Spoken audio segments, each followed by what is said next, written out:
तुम्ही बघितलं असेल मनोजदादांच्या स्वागताला संपूर्ण जिल्ह्यातूनच प्रचंड मोठा असा उत्साह आहे। त्यांच्या नियोजनासाठी 2000 स्वयंसेवक, महिला स्वयंसेवक 1000 अशा पद्धतीचं नियोजन आहे। त्यांना टी शर्ट्स तयार केलेले आहेत, महिला स्वयंसेवकांना भगव्या साड्या असतील, म्हणजे जेणेकरून येणाऱ्या लोकांची सुविधा करता आली पाहिजे या पद्धतीचं नियोजन केलेलं आहे। ग्रामीण भागातून अंदाजे प्रत्येक तालुक्यातून 1 लाखाचा जरी माणसाची ओघ बघता तर तो येणारा ओघ सोलापूर जिल्ह्यातून 8 ते 9 लाख सहज दिसत आहे।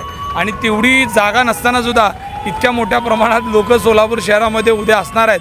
त्यामुळं मी आजूबाजूच्या शाळांनासुद्धा विनंती करतो की येणारी गर्दी बघता विद्यार्थी पालकांसाठी आपण आपल्या वेळेमध्ये बदल करावा किंवा शक्य असल्यास सुट्टीसुद्धा जाहीर करावी की विद्यार्थ्यांची आणि पालकांची गैरसोय होणार नाही। अशा पद्धतीचं नियोजन मराठा क्रांती मोर्चाच्या वतीने केलेलं आहे।